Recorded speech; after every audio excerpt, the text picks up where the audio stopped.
Hello बच्चों, कैसे हैं आप सब। आज मैं आपके सामने एक नया टॉपिक लेकर आया हूं जिसका नाम है विद्युत द्विध्रुव, जिसे इंग्लिश में कहते हैं electric dipole. Class 12 physics chapter number 1। बच्चों, विद्युत द्विध्रुव क्या है? चूँकि विद्युत हम पढ़ रहे हैं, इलेक्ट्रिसिटी, तो विद्युतीय क्षेत्र में रखा हुआ ऐसा आवेश का सिस्टम, निकाय, जिसमें दो आवेश हैं और विपरीत हैं और एक निश्चित दूरी पर रखे गए हैं, वो निश्चित दूरी 2L लिया गया है। तो इस सिस्टम को, इस निकाय को, जिसमें दो बराबर और विपरीत आवेश एक निश्चित दूरी पर रखे होते हैं, उसे हम विद्युत द्विध्रुव कहते हैं। इसका उदाहरण हमें अमोनिया में देखने को मिलता है, H2O पानी में देखने को मिलता है और कार्बन डाइऑक्साइड में देखने को मिलता है, जिसमें दो बराबर और विपरीत आवेश, जब ये परमाणुओं में ब्रेक होते हैं ये अणु, तो दो बराबर और विपरीत आवेश एक दूसरे पर संचित हो जाता है और जब ये आपस में मिलते हैं तो इनका नेट आवेश जो है वो शून्य हो जाता है। तो आइए पढ़ते हैं विद्युत द्विध्रुव, इलेक्ट्रिक डाइपोल की परिभाषा बहुत ही सरल शब्दों में, कि वह विद्युत निकाय, सिस्टम, निकाय मतलब सिस्टम, वह विद्युत निकाय जिसमें दो बराबर परंतु विपरीत प्रकार के बिंदु आवेश एक दूसरे से बहुत कम दूरी पर रखे हों, विद्युत द्विध्रुव कहलाता है। कि मान लिया मैंने दो आवेश हैं, प्लस Q आवेश और माइनस Q आवेश, और इसको एक निश्चित दूरी पर, छोटी दूरी, अल्प दूरी कह लीजिए, कम दूरी कह लीजिए, 2L पर रखा गया है। और ध्रुव मतलब किनारा। ये देखिए, एक किनारा है, एक किनारा है, एक किनारे पर प्लस Q आवेश है, एक किनारे पर माइनस Q आवेश है। अगर ये दोनों आपस में मिल जाए तो नेट आवेश शून्य हो जाएगा। और जो P है वह विद्युत द्विध्रुव आघूर्ण है, जिसके बारे में हम अगली हेडिंग पढ़ेंगे। तो बच्चों, आपको बिल्कुल क्लियर हो गया होगा कि विद्युत द्विध्रुव क्या है। विद्युत द्विध्रुव एक प्रकार का निकाय है, एक प्रकार का सिस्टम है, जिसमें दो बराबर और विपरीत आवेश एक निश्चित दूरी, अल्प दूरी, बहुत कम दूरी 2L पर रखे होते हैं और इस सिस्टम को, इस निकाय को हम विद्युत द्विध्रुव कहते हैं, जिसे इंग्लिश में इलेक्ट्रिक डाइपोल कहते हैं। इसका उदाहरण हमको अमोनिया में, कार्बन डाइऑक्साइड में, H2O में देखने को मिलता है। आइए चलते हैं नेक्स्ट टॉपिक पर। बच्चों, आइए अब हम सीखते हैं विद्युत द्विध्रुव आघूर्ण। अभी हमने सीखा इसके पहले कि इलेक्ट्रिक डाइपोल, द्विध्रुव, विद्युत द्विध्रुव क्या होता है। अब हम सीखने जा रहे हैं विद्युत द्विध्रुव आघूर्ण क्या होता है। बच्चों, विद्युत, इलेक्ट्रिसिटी तो हम जान ही रहे हैं। इसके बाद हमने डाइपोल आपको बताया, द्विध्रुव, द्वि माने दो, ध्रुव माने किनारा, मतलब प्लस चार्ज और माइनस चार्ज। एक सिस्टम में प्लस चार्ज और माइनस चार्ज अगर निश्चित दूरी पर लगा हुआ है तो वह द्विध्रुव कहलाता है। अब हम पढ़ने जा रहे हैं electric dipole moment, electric dipole moment, आघूर्ण, विद्युत द्विध्रुव आघूर्ण। आघूर्ण क्या होता है? आघूर्ण का मतलब होता है बच्चों घूमना। जैसे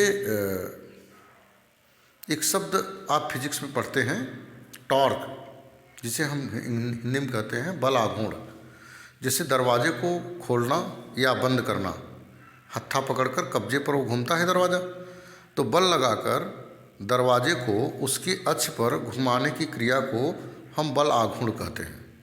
तो आघूर्ण का मतलब होता है घुमाना। आघूर्ण से मतलब यहाँ क्या है? घुमाने से मतलब है। तो उसका जो फार्मूला होता है कि विद्युत द्विध्रुव आघूर्ण, इसका जो डिफिनेशन होता है वो ये होता है कि अगर कोई निकाय ऐसा है कि जिस पर दो चार्ज लगे हुए हैं, प्लस और माइनस, और एक निश्चित दूरी पर है, एक निश्चित दूरी पर, अर्थात विद्युत द्विध्रुव अगर एक है, A और B, कोई विद्युत द्विध्रुव है जिसके बीच की दूरी 12 है, तो जो विद्युत द्विध्रुव आघूर्ण P होता है, इसे P से व्यक्त करते हैं। यह एक सदिश राशि है। विद्युत द्विध्रुव आघूर्ण P से व्यक्त करते हैं और यह एक सदिश राशि है। इसकी दिशा निश्चित होती है। तो विद्युत द्विध्रुव जो होता है P जो होता है बच्चों, वो क्या होता है, ये परिभाषा लिखा गया है कि किसी द्विध्रुव के किसी एक आवेश, देखिए दो आवेश है प्लस और माइनस, लेकिन ध्यान रखिए कि जैसे ही आप न्यूमेरिकल लगाएंगे तो यहाँ माइनस नहीं इंडिकेट करेंगे, केवल प्लस इंडिकेट करेंगे, चाहे, क्योंकि माइनस डायरेक्शन को दर्शा रहा है। किसी द्विध्रुव के किसी एक आवेश, कोई एक आवेश या ए ले लें या ए ले लें, किसी एक आवेश तथा दोनों आवेशों के बीच की दूरी, एक आवेश मैंने क्यों ले लिया, तथा दोनों आवेशों के बीच की दूरी, दोनों आवेशों के बीच की दूरी क्या है बच्चों, 2l है, के गुणनफल, दोनों का मैंने क्या कर दिया, गुणा कर दिया, के गुणनफल को विद्युत द्विध्रुव आघूर्ण कहते हैं, को विद्युत द्विध्रुव आघूर्ण कहते हैं। इसे हम P से व्यक्त करते हैं। अब इसको और अच्छे से लिखना हो तो लिख सकते हैं P = 2ql, ऐसा भी लिख सकते हैं।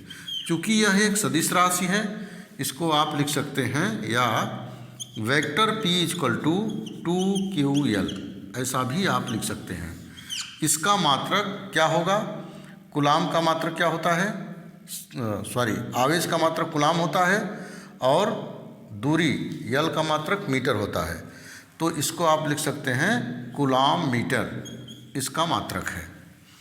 तो बच्चों, अगर आपसे कोई पूछेगा या एग्ज़ाम में लिखने के लिए आएगा कि विद्युत द्विध्रुव आघूर्ण क्या है, तो आप लिखेंगे कि द्विध्रुव के किसी एक आवेश तथा दोनों आवेशों के बीच की दूरी के गुणनफल को विद्युत द्विध्रुव आघूर्ण कहते हैं।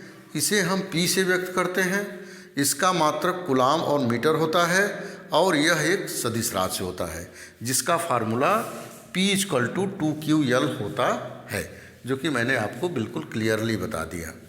आइए अब चलते हैं नेक्स्ट टॉपिक पर।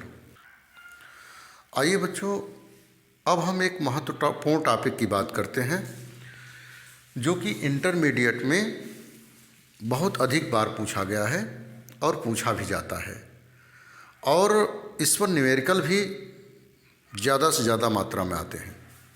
बच्चों, वो टॉपिक है बाह्य विद्युत क्षेत्र के कारण विद्युत द्विध्रुव पर बल आघूर्ण, couple on an electric dipole due to an external electric field. मतलब कि किसी डाइपोल को इलेक्ट्रिक फील्ड में रखा गया है। ये देखिए, ये इलेक्ट्रिक फील्ड है, ये इलेक्ट्रिक फील्ड है, ठीक है, और इसमें एक डाइपोल रखा गया है और वो थीटा एंगल पर रखा गया है। मतलब ये इलेक्ट्रिक फील्ड है इधर दिशा में, लेकिन जो डाइपोल है उसको थीटा एंगल पर रखा गया है। मान लीजिए ये डाइपोल है, यहाँ पर B पॉइंट है, यहाँ पर A पॉइंट है, या AB मान लीजिए, कोई दिक्कत नहीं है। इसको A मान लीजिए, इसको B मान लीजिए, और यहाँ पर प्लस Q आवेश है, यहाँ पर माइनस Q आवेश है, और इसके बीच की जो दूरी है बच्चों हम जानते हैं कि 2l है। क्यों? क्योंकि ये डाइपोल है। तो थोड़ा सा इलेक्ट्रिक फील्ड को और बढ़ा लेते हैं। ये देखिए, इलेक्ट्रिक फील्ड है, थीटा एंगल पर रखा गया है। किससे थीटा एंगल पर रखा गया है? विद्युत क्षेत्र की तीव्रता से थीटा एंगल पर रखा गया है। तो इस पर दो बराबर और विपरीत बल काम करेंगे।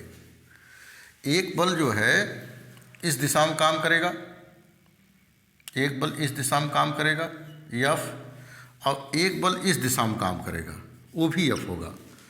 कपुल शब्द यूज किया है। कपुल का मतलब होता है कि दो बराबर और विपरीत बलों को हम बलयुग्म कहते हैं।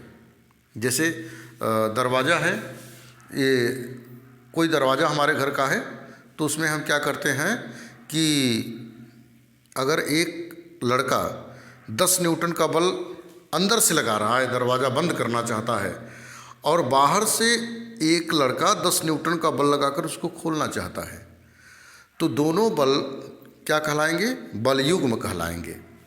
तो यहाँ पर जब इलेक्ट्रिक डाइपोल को थीटा एंगल से रखा जाता है, आप लिखेंगे इस प्रकार से कि माना कोई विद्युतीय क्षेत्र E है जिसमें AB कोई द्विध्रुव आघूर्ण है जिसे विद्युत क्षेत्र की दिशा से थीटा एंगल पर रखा जाता है, थीटा कोण पर रखा जाता है और उस पर दो बलयुग्म काम करते हैं जो कि बराबर और विपरीत दिशा में होते हैं। तो F का मान क्या होता है बच्चों? QE होता है, हम जानते हैं, क्योंकि विद्युत क्षेत्र की तीव्रता E इक्वल टू होती है F/Q। इधर करेंगे तो क्या हो जाएगा? F इक्वल टू QE, ये हम जानते हैं। तो F इक्वल टू QE बराबर और विपरीत जो है बल लगेगा इस पर। अब देखिए, चूँकि बल आघूर्ण बराबर क्या होता है? बल आघूर्ण टाउ इक्वल टू होता है बल गुणते दूरी। यह जो है इसका फार्मूला वही होता है जो कार्य का फार्मूला होता है, कार्य बराबर बल गुणते दूरी, वो भी होता है।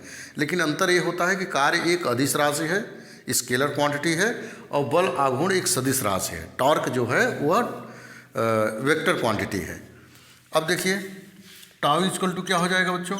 बल क्या लग रहा है? F, और दूरी क्या है? ये देखिए, दूरी हमको नहीं मालूम है।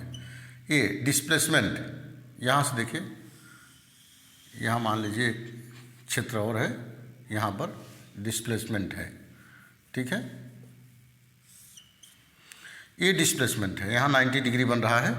तो A से यहाँ मान लीजिए C है, यहाँ से C से A तक घुमाया गया इसको, इस प्रकार से ये था ऐसे, इसको घुमाकर ऐसे किया गया, तो यहाँ से यहाँ तक डिस्प्लेसमेंट हुआ। तो ये डिस्प्लेसमेंट क्या हुआ? इन ट्रायंगल या त्रिभुज ABC में, ACB या ABC में, तो हम समझ सकते हैं कि हमको लंब निकालना है, क्योंकि 90 डिग्री के सामने जो होता है वो कर्ण होता है, हाइपोटेनस होता है, और जो सीधा होता है परपेंडिकुलर होता है, हमको यही निकालना है। तो साइन थीटा इक्वल टू हो जाएगा लंब बटे कर्ण AC/AB, क्योंकि हमको लंब पूछ रहा है और कर्ण दिया है, तो जो दिया है और जो पूछ रहा है उसी का हम यूज करेंगे, तो उसमें साइन थीटा आ गया। तो साइन थीटा इक्वल टू हो जाएगा AC/AB। AB का मान क्या है? AB का मान 2L है, AB की दूरी 2L है, इसको इधर करते हैं तो AC इक्वल टू हो जाएगा 2L साइन थीटा। अब हम ये जो दूरी है, जो डिस्प्लेसमेंट हुआ AC, यहाँ लिखेंगे 2L साइन थीटा। अब देखिए, which is implies tau equal to F का भी मान रख दें। F का मान क्या है? QE है, QE equal into 2L sine theta. ध्यान दें, ये फार्मूला हमको मिल गया। लेकिन हम जानते हैं, चूँकि हम यहाँ उधर से मैं इधर आ रहा, चूँकि हम जानते हैं कि P इक्वल टू होता है 2QL, ये विद्युत द्विध्रुव आघूर्ण का सूत्र होता है, जिसे हम P से डिनोट करते हैं। तो जहाँ 2QL है, जहाँ पॉइंट पर 2QL, E को छोड़कर, E और साइन थीटा को छोड़कर 2QL को हम P लिख सकते हैं। तो which is implies tau equal to हो जाएगा 2QL। 2QL की जगह हम क्या लिख देंगे? P लिख देंगे, और बचा क्या बच्चों? E बचा और साइन थीटा बचा। ये देखिए, ये हमारा फार्मूला प्राप्त हो गया किसका? बल आघूर्ण का। बाह्य विद्युत क्षेत्र के कारण विद्युत द्विध्रुव पर लगने वाला जो बल आघूर्ण है, ये फार्मूला हमको मिल गया। इसका अगर हम वेक्टर रूप लिखना चाहें तो vector tau equal to vector P और वेक्टर E इस प्रकार से प्राप्त होगा। ध्यान दीजिए, यदि अगर हम थीटा इक्वल टू 90 डिग्री ले लें, इस फार्मूले में अगर थीटा इक्वल टू क्या रख दें? 90 डिग्री। अगर हम 90 डिग्री पर इसको खड़ा करके रख दें, 90 डिग्री पर रख दें, तो बल आघूर्ण क्या होगा? 90 साइन 90 की वैल्यू क्या होती है? साइन 90 की वैल्यू 1 होती है। तो साइन 90 की वैल्यू यहाँ लिखेंगे 1, तो हो जाएगा टाउ इक्वल टू हो जाएगा PE।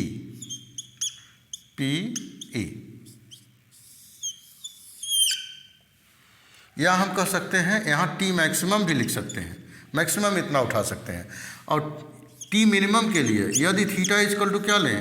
0 डिग्री लें, तो T मिनिमम जो हो जाएगा वो क्या हो जाएगा, वो जीरो हो जाएगा। क्यों? क्योंकि साइन जीरो का मान क्या होता है, जीरो होता है। तो वहाँ क्या हो जाएगा, जीरो हो जाएगा। तो बच्चों इस प्रकार से हमको प्राप्त हो गया कि बाह्य विद्युत क्षेत्र के कारण विद्युत द्विध्रुव पर बल आघूर्ण हम किस प्रकार से डेरिवेट करेंगे, किस प्रकार से उसका फार्मूला बनाएंगे। अगर कोई न्यूमेरिकल आएगा तो या इस पर आएगा या इस पर आएगा या इस पर आएगा, तो हम उसको आसानी से सॉल्व कर सकते हैं। आपको ये वीडियो कैसा लगा हमको ज़रूर बताइएगा। Thank you.